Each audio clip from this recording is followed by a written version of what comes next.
ಸ್ನೇಹಿತರೆ, ನಮಸ್ಕಾರ. Big boss ಅನ್ನೋದು ಕೇವಲ ರಿಯಾಲಿಟಿ ಶೋ ಅಲ್ಲ, ಇದೊಂದು ವ್ಯಕ್ತಿತ್ವದ ಪರಿಚಯ.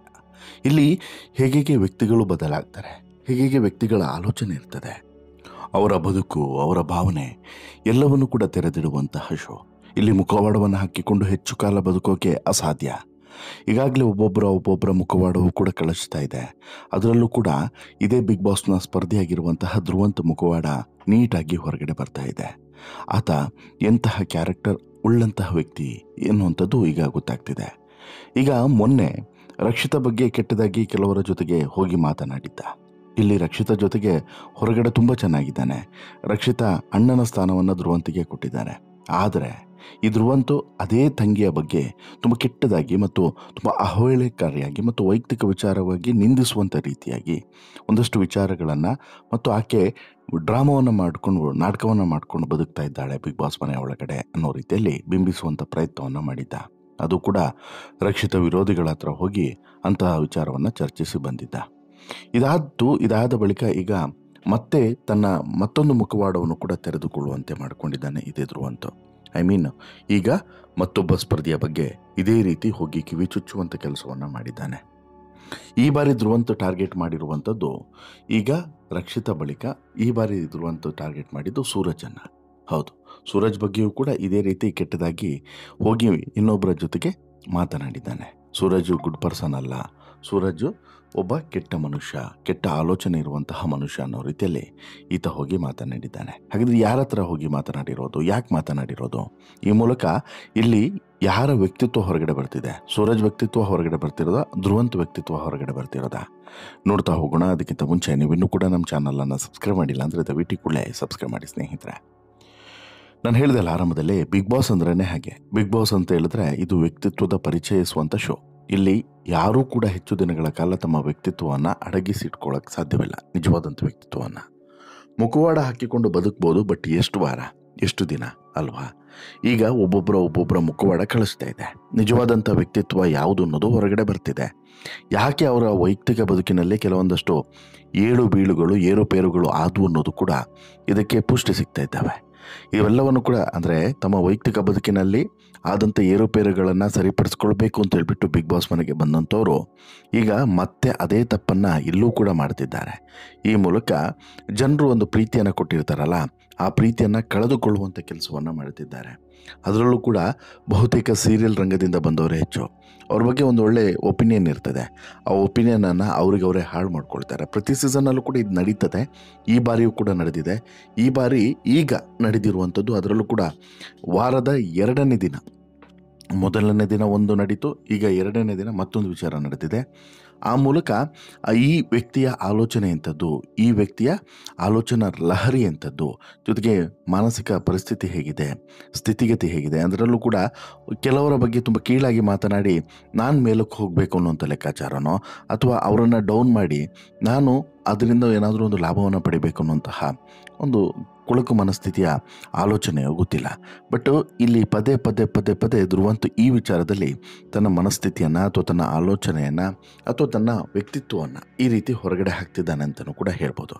ಕಾರಣ ಏನು ಅಂತ ಹೇಳಿದ್ರೆ, ಮೊನ್ನೆ ರಕ್ಷಿತಾ ಶೆಟ್ಟಿಯ ಬೆನ್ನ ಹಿಂದೆ ಇಲ್ಲ ಸಲ್ಲದನ್ನು ಮಾತನಾಡಿದಂತಹ ಧ್ರುವಂತ್ ಬಗ್ಗೆ ಸಿಕ್ಕಾಬಟ್ಟೆ ಹೊರಗಡೆ ಚರ್ಚೆಗಳು ನಡೀತಿದ್ದಾವೆ. ಅವಶ್ಯಕತೆನೇ ಇರಲಿಲ್ಲ ರಕ್ಷಿತಾ ಶೆಟ್ಟಿಯ ಬಗ್ಗೆ ಆ ರೀತಿಯಾದಂಥ ಮಾತುಗಳನ್ನು ಆಡುವಂಥದ್ದು, ಅವಶ್ಯಕತೆನೇ ಇರಲಿಲ್ಲ. ರಕ್ಷಿತಾ ಶೆಟ್ಟಿ ನಾಟಕ ಮಾಡ್ತಾ ಇದ್ದಾಳೆ. ರಕ್ಷಿತಾ ಶೆಟ್ಟಿಗೆ ಚೆನ್ನಾಗಿ ಮಾತನಾಡೋದಕ್ಕೆ ಬರುತ್ತೆ. ರಕ್ಷಿತಾ ಶೆಟ್ಟಿ ಇಲ್ಲಿ ಅಟೆನ್ಷನ್ ಸೀಕಿಂಗ್ ಅಂತೇಳಿ ಹೇಳ್ತಾರಲ್ಲ, ಆ ರೀತಿಯಾದಂಥ ಪ್ರಯತ್ನವನ್ನು ಮಾಡ್ತಿದ್ದಾಳೆ. ಈ ರೀತಿಯಾದಂಥ ಇಲ್ಲ ಸಲ್ಲದ ಆರೋಪಗಳನ್ನು ರಕ್ಷಿತಾ ಶೆಟ್ಟಿ ಬಗ್ಗೆ ಮಾಡಿದಂಥ ಇದೇ ಧ್ರುವಂತು ಈಗ ಸೂರಜ್ ಬಗ್ಗೆಯೂ ಕೂಡ ಅಭಿಷೇಕ್ ಶ್ರೀಕಾಂತ್ ಬಳಿ ನೆಗೆಟಿವ್ ಆಗಿ ಮಾತನಾಡಿದ್ದಾರೆ. ಈ ಮೂಲಕ ಒಂದು ಈ ಕೆಲಸ ಇಲ್ಲದಿರೋ ಹೆಂಗಸರು ಮಾಡ್ತಾರೆ ಅಂತೇಳಿ ಕೆಲವರೊಂದು ಗಾದೆ ಮಾತು ಹೇಳ್ತಾರೆ ಹಳ್ಳಿ ಕಡೆ, ಬಹುಶಃ ಗೊತ್ತಿರುತ್ತೆ ನಿಮಗೆ. ಆ ರೀತಿ ಇಲ್ಲಿ ಕೆಲಸ ಇಲ್ಲದಿರೋ ಧ್ರುವಂತು ಏನೋ ಮಾಡೋಕ್ಕೋಗಿ ಇನ್ನೇನೋ ಮಾಡ್ತಾನೆ. ಅಂದರೆ ತನ್ನ ಮನೆಯ ದೋಸೆ ಬಗ್ಗೆ ಆತ ಅಥವಾ ಕಾವಲಿ ಬಗ್ಗೆ ಆತ ತಲೆ ಕೆಡಿಸ್ಕೊಳ್ಳಲ್ಲ, ಬೇರೆಯವ್ರ ಮನೆ ದೋಸೆ ತೂತಾಗಿದೆ ಅಂತಲೇ ಜಾಸ್ತಿ ತಲೆ ಕೆಡಿಸ್ಕೊಳ್ಳೋದು. ಆ ರೀತಿಯಾದಂಥ ವ್ಯಕ್ತಿತ್ವಕ್ಕೆ ಅಥವಾ ಆ ರೀತಿಯಾದಂತಹ ಒಂದು ಆಲೋಚನೆಗೆ ಈತ ಒಳಗಾಗಿದ್ದಾನ ಅನ್ನುವಂಥದ್ದು ಈಗ ಗೊತ್ತಾಗ್ತಿದೆ. ಕಾರಣ ಏನು ಅಂತ ಹೇಳಿದ್ರೆ, ಸೂರಜು ನಿಜವಾಗಿಯೂ ಕೂಡ ಒಳ್ಳೆಯವನಲ್ಲ ಅನ್ನುವಂತಹ ವಿಚಾರವನ್ನು ಇಟ್ಕೊಂಡು ಹೋಗಿ ಇನ್ನೊಬ್ಬರ ಹತ್ರ ಹೋಗಿ ಕಿವಿ ಊದುವಂಥ ಕೆಲಸವನ್ನು ಮಾಡ್ಕೊಂಡಿದ್ದಾನೆ. ಈಗ ಮೊನ್ನೆ ರಕ್ಷಿತಾ ಬಗ್ಗೆ ಮಾಡಿದಾಗಲೇ ಈತ ಅರ್ಥ ಮಾಡ್ಕೊಳ್ಬೇಕಾಗಿತ್ತು, ಅದು ತಪ್ಪು ಅಂತ ಹೇಳ್ಬಿಟ್ಟು. ಈತನಿಗೆ ಅದನ್ನು ಅರ್ಥ ಮಾಡಿಸೋರು ಯಾರು? ಇನ್ನು ವೀಕೆಂಡಿಗೆ ಬಂದರೆ ಸುದೀಪೇ ಅರ್ಥ ಮಾಡಿಸ್ಬೇಕೇನೋ ಬಹುಶಃ. ಅಲ್ಲಿವರೆಗೆ ಈತನಿಗೆ ಅರ್ಥ ಆಗಲಿಕ್ಕಿಲ್ಲ. ಈಗ ಸೂರಜ್ ನಿಜವಾಗ್ಲೂ ಕೂಡ ಒಳ್ಳೆಯವನ, ಕೆಟ್ಟವನ, ಅಥವಾ ಏನೇ ಇರ್ಬೋದು ವ್ಯಕ್ತಿತ್ವಗಳು. ಬಟ್ ಇನ್ನೊಬ್ಬರ ಬಳಿ ಹೋಗಿ ಅಂದರೆ ಅವ್ರು ಹಾಗೆ ಇವ್ರು ಹೀಗೆ ಅಂತೇಳಿ ಹೇಳುವಂಥದ್ದು ಅದು ನಮ್ಮ ವ್ಯಕ್ತಿತ್ವವನ್ನು ತೋರಿಸುತ್ತೆ ಅನ್ನೋದನ್ನು ಆತ ಅರ್ಥ ಮಾಡ್ಕೊಳ್ಬೇಕು. ಫಸ್ಟ್ ಆಫ್ ಆಲು ನಾವು ಹೇಗಿದ್ದೀವಿ ಅನ್ನೋದನ್ನು ಇವೆಲ್ಲವೂ ಕೂಡ ಕನ್ನಡಿಯ ರೀತಿಯಲ್ಲಿ ತೋರಿಸ್ತದೆ ಅನ್ನೋದನ್ನು. ಈಗ ಈತ ಏನು ಹೇಳಿದ್ದಾನೆ ಅನ್ನೋದನ್ನು ಮೊದಲಿಗೆ ನಾನು ನಿಮಗೆ ಹೇಳಿಬಿಡ್ತೀನಿ. ಸೂರಜು ನಿಜವಾಗಿಯೂ ಕೂಡ ಒಳ್ಳೆಯವನಲ್ಲ, ಅವನು ಗುಡ್ ಪರ್ಸನ್ ಅಲ್ಲ, ಗುಡ್ ಮ್ಯಾನ್ ಅಲ್ಲ. ಆದಷ್ಟು ಆತನನ್ನು ನಾವು ಅವಾಯ್ಡ್ ಮಾಡಲೇಬೇಕು. ಹೀಗಾಗಿ ನಾನು ಅದಷ್ಟನ್ನು ಮಾತ್ರ ಹೇಳಬಲ್ಲೆ. ಇಷ್ಟು ಜನ ಇದ್ದೀವಲ್ವಾ, ಅವರಿಗೆಲ್ಲ ಕಂಪೇರ್ ಮಾಡಿದರೆ ಇವನೇನೂ ಕೂಡ ಅಲ್ಲ ಅಂತ ಹೇಳ್ಬಿಟ್ಟು ಅಭಿಷೇಕ್ ಶ್ರೀಕಾಂತ್ ಬಳಿ ಇದ್ರು ಅಂತ ಹೇಳ್ಕೊಂಡಿದ್ದಾನೆ.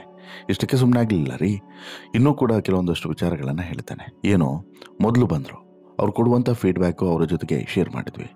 ಅವರಲ್ಲಿ ಗ್ರಡ್ಜ್ ಇದೆ, ಟೋಟಲ್ ಸೆಲ್ಫಿಶು, ನಂಬಿಕೆ ಇಡೋಕೆ ಆಗಲ್ಲ, ತುಂಬ ಕ್ರೀಡಿ, ತನಗೆ ಬೇಕು ಅಂದರೆ ಅದನ್ನು ಮಾಡ್ತಾನೆ, ಇಲ್ಲ ಅಂತ ಹೇಳಿದ್ರೆ ಇಲ್ಲ. ಅದಕ್ಕೋಸ್ಕರ ಏನು ಬೇಕಾದರೂ ಮಾಡೋದಕ್ಕೆ ಸಿದ್ಧ.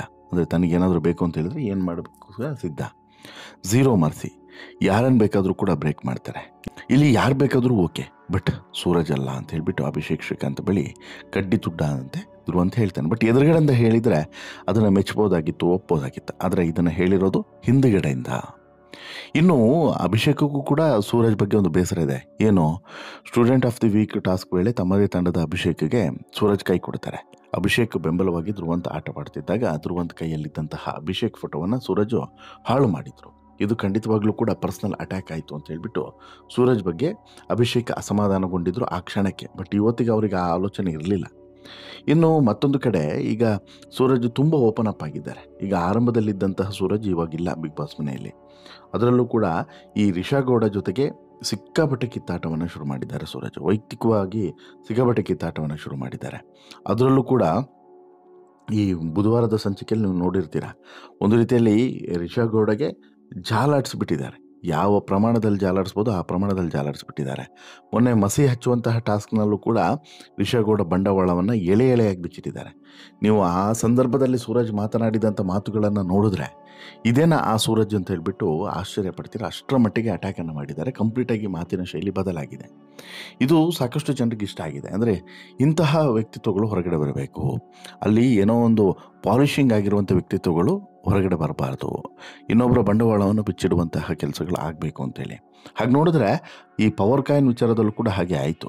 ರಘು, ರಿಷಾ ಹಾಗೂ ಸೂರಜು ವೈಲ್ಡ್ ಕಾರ್ಡ್ ಎಂಟ್ರಿ ಕೊಟ್ಟಾಗ 3 ನೇರವಾಗಿ ಕ್ಯಾಪ್ಟನ್ ಡೆಸ್ಕ್ಗೆ ಇಳಿಯುವಂಥ ಅವಕಾಶವನ್ನು ಪವರ್ ಕಾಯಿನ್ ಮೂಲಕ ಬಿಗ್ ಬಾಸ್ ಕೊಡ್ತಾರೆ.